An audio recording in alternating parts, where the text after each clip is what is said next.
gitu. Khawatirnya kan kayak orang ngeliatnya, wah ini jaketnya malah meresapi banget Oh iya. permasalahan yang ada di masalah COVID Bisa ini sih. gitu. Nah, kalau menurut kalian sendiri yang membawakan nih, Hah? pesan new eranya masih bisa dapat nggak sih ketika yang ditunjukkan justru gelap-gelapan gini gitu? Jadi sebetulnya mungkin ini karena single yang baru pertama ya setelah New Era, jadi kedepannya pasti bakal ada banyak warna yang lain gitu. Dan ini sebagai pemula kan mungkin kenapa manajemen memilih lagu ini, karena lagu ini benar-benar lagu yang beda dari yang lain gitu.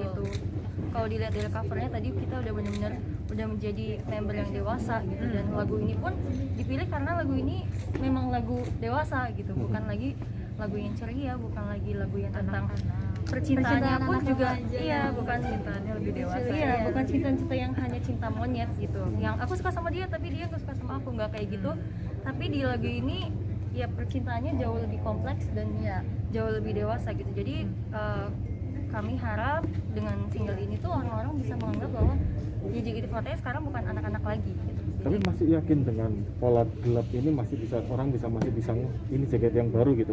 Apakah cukup dengan visualisasi 33 member ikut di MV tadi, ataukah nanti tetap harus ada kayak ya terus-terusan ngasih tahu ini jaket yang baru loh gitu? Siapa dia mungkin?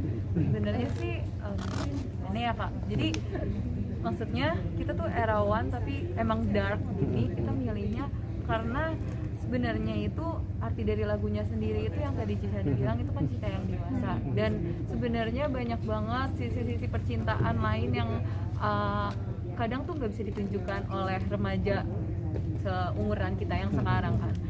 Jadi di lagu ini tuh emang menunjukkan sisi itu, dan sebenarnya tuh kita pingin pesannya tuh lebih ke anak-anak remaja di Indonesia yang sekarang, yang seumuran kita yang merasakan hal yang sama seperti di lagu kita ini, supaya mereka tuh jadi ngerasa tuh, oh aku nggak sendiri ya ketika aku dengar lagu ini, oh ternyata lagu ini bisa mengerti aku loh, oh ternyata ada juga loh orang yang merasakan sama aku, orang yang bisa mengerti. Jadi kita berharap tuh mereka juga bisa apa ya, memahami dan bisa dimengerti perasaannya gitu loh Kak. Dan mungkin kita dengan pemilihan single yang ini kita pengen merubah sedikit persepsi orang-orang sih mungkin ya tentang JKT48. Mungkin selama ini taunya single JKT48 tuh heavy rotation, lagunya yang lucu gitu. Jadi ya. di saat ini di era yang baru ini kita memulai dengan suatu single yang memang agak berat ya. Cuman itu salah satu cara juga buat kita nunjukin ke orang, ini loh JKT48 itu nggak cuma bawain lagu yang cinta-cintaan lucu, tapi ada cinta yang bahkan nggak terbayangkan oleh orang gitu. Jadi yang berat sekalian gitu ya? Iya, jadi yang berat sekalian. Nah, kalau kaca ke setahun yang lalu nih, Rhapsody muncul lalu ada pandemi dan tidak bisa maksimal untuk promonya juga kan. Nah, sekarang juga katakanlah memang tahun vaksin nih, kemungkinan banyak dipermudah, kayak teater udah bisa lagi, TV udah bisa lagi. Nah, strategi supaya single ini nggak bernasib sama seperti Rhapsody yang tidak bisa maksimal dalam promosinya akan seperti apa nantinya? Apakah mengandalkan media konvensional aja lagi, kayak misalkan TV akan digenjot lagi untuk sering di TV, atau ke platform baru kayak ya udah di YouTube aja, Spotify aja kayak gitu? Pastinya JKT48 juga akan berusaha untuk mempromosikan single ini. Mungkin TV masih akan berlanjut, teater mungkin bonusan juga akan tetap berlanjut mungkin ya. Kayak kami berharapnya sih semoga single ini bisa dipromosikannya nggak cuman di lingkup kita aja gitu. Kayak kita berharapnya semoga kayak orang-orang yang lain pun mungkin fans yang dari AKB48 Group bisa melihat lagi, oh JKT48 bawakannya dengan rapi, dan mungkin mereka bisa tertarik dengan kita dan mereka tetap mendukung kita di sini. Dan aku harap kedepannya juga promosinya lebih gencar, walaupun masih dalam kondisi COVID ini, tapi kita pasti memikirkan bagaimana caranya untuk mempromosikan semaksimal gitu. Satu lagi nih, Van, tadi kan kamu bilang kalau ada gerakan yang tangannya mungkin bisa sulit. Nah, bisa ceritakan di single ini apakah memang gerakan tangan itu menjadi yang tersulit atau ada yang lainnya?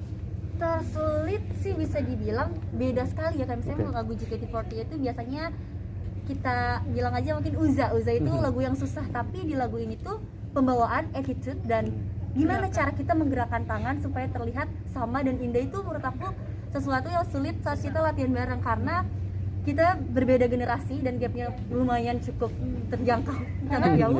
Iya, kayak kita jadi kayak latihannya juga pertamanya sih jujur dalam hati aku masih kayak mikir ini kita bisa rapi nggak ya, maksudnya kayak di 33 orang ini banyak sekali, dan maksudnya mungkin kemampuan kita juga berbeda-beda, tapi setelah kita latihan dan melihat tadi hasilnya, aku percaya kayak JKT48 kedepannya pasti akan lebih baik dari segi dance, dari segi vokal, dari segi visual, semuanya akan lebih baik. Tapi emang sesulit itu, karena detailnya banyak penyicilan kecil yang kayak kita harus bareng yang kayak gini tuh harus sama, kayak biar terlihatnya tuh wah bagus ya gerakannya, kayak indah gitu terlihat. Dan menurut aku ya karena yang lebih susahnya lagi karena lagu ini adalah lagu yang dewasa. Iya betul. Artinya tuh dewasa banget, musiknya juga nggak seceria itu sebetulnya. Tapi yang membawakan adalah kebanyakan anak-anak kecil gitu kan. 12 tahun ya. Iya, jadi itu takut ya. Gitu. Iya. itu sebetulnya Lumayan awal-awalnya tuh emang susah apalagi Iya. wah lagunya ternyata kayak gini, ternyata cerita apalagi dari judulnya aja cara Ceroboh. cinta gitu. Kita yang remaja, hah gimana? Tapi akhirnya karena bimbingan dari kakak senior, kita akhirnya tahu gimana cara pembawaannya. Jadi kita juga belajar cara pembawaan yang baru Iya. juga kan di Iya. JKT48 apalagi.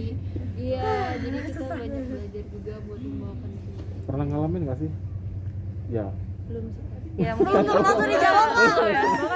Tidak, bahkan Masih di bawah umur. tapi kayak aku pribadi pun yang maksudnya kita udah 22 tahun baru pertama kali baca lirik itu kayak wow, berarti orang tuh ada yang mencintai seseorang sampai seperti itu ya. Kayak aku pribadi tidak pernah kayak gak pernah ngelihat secara langsung gitu orang yang kayak gitu, jadi kayak wow, apalagi dewasa sekali ya, apalagi kita belum pernah merasakan cinta. kalau buat di sama Priscil tadi kan tim lah katakan apa tim. Nah, buat kalian berdua gimana untuk mengatasi itu gitu supaya paling enggak generation gap itu nggak terasa dan benar-benar pesan JKT1 itu benar-benar bisa terasa gitu. Kalau dari aku sih, aku lebih terbuka sama kakak-kakaknya. Kalau misalkan butuh saran atau cerita aja ke kakak-kakaknya.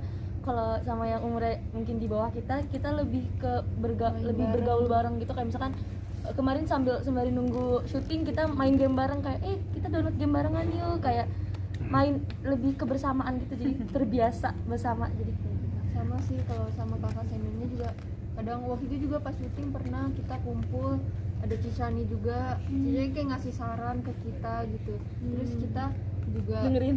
Tapi kita sama kakak seniornya juga nggak ngomong cuman buat saran gitu doang ya, kita juga main bareng gitu kan, kita makan bareng, makan keluar bareng, itu juga ya buat Bahkan kemarin kita berkumpul, Biar Cicani warm. di tengah, jelasin, masih kita saran kalian tuh harus kayak gini ya. Iya, Kita lagi belajar rasanya.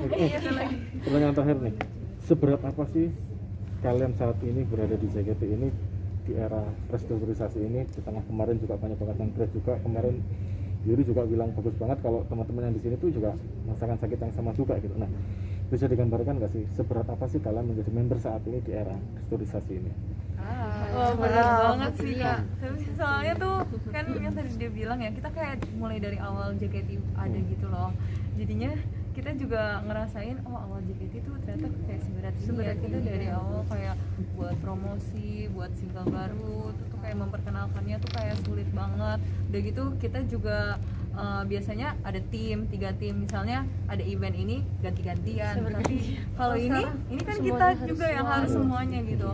Kita harus latihan setiap hari, kita harus event juga, kita harus kayak gini press con juga gitu kan. habis ini ada latihan, ada ini, ada gitu gitu ya. Ya, seperti itu sih. Tapi ya aku mengerti ya, emang banyak orang-orang yang bilang kalau misalnya member yang terkena restrukturisasi itu pasti berat banget bagi mereka. Kita di sini juga pasti sedih banget juga, ngerasa kayak sedih dan berat banget ya pisah sama teman kita, terus ngelihat member-member muda yang masih semangat di JKT48.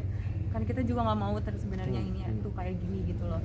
Dari manajemen juga kita nggak mau sebenarnya ini tuh emang ya menurut aku kayak karena situasi dan keadaan kita kayak terhalang, tapi di sini baliknya kita juga lebih berat sebenarnya. Kita merasakan banyak banget pressure juga. Pressure pasti. Karena menurut aku yang paling pressure adalah 33 member yang tersisa ini tuh benar-benar saat ini akan menjadi ujung tombak JKT48 akan lanjut atau enggak gitu.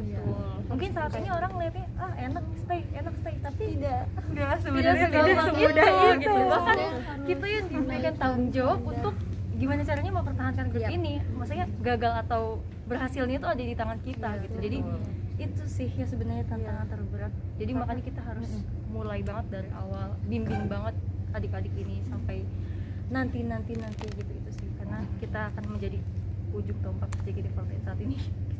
Melanjut pertanyaan yang tadi, kalau misalkan kan 33 tuh aktif semua tuh asalnya, apa kalau nanti pas manggung mungkin di TV atau di apa membawakan lagu ini 330-nya semuanya tampil, atau ada beberapa aja karena blockingan juga di panggung mungkin kan agak sulit. Iya. Itu gimana? Iya. Karena sekarang lagi masa pandemi, mungkin JKT48 juga akan menyesuaikan bagaimana kayak maksudnya TV-nya berapa gitu kan. Kalau misalnya waktu kemarin juga sempat kita sering kayak datang ke TV tapi disesuaikan juga kayak misalnya cuma 8 orang atau berapa, tapi untuk single ini kita juga belum tahu ya kayak kedepannya apakah kita akan membawakannya mungkin 33 kita di sini dance kayak tapping atau bagaimana, kita belum tahu. Tapi semoga sih kami sih pengennya sebisa mungkin semuanya ikut tampil karena kan ini single kami maksudnya 33, jadi semoga bisa tampil semuanya. Tapi kalaupun tidak bisa atau tidak diperkenankan juga pasti kita akan mewakili semua member 33 member itu.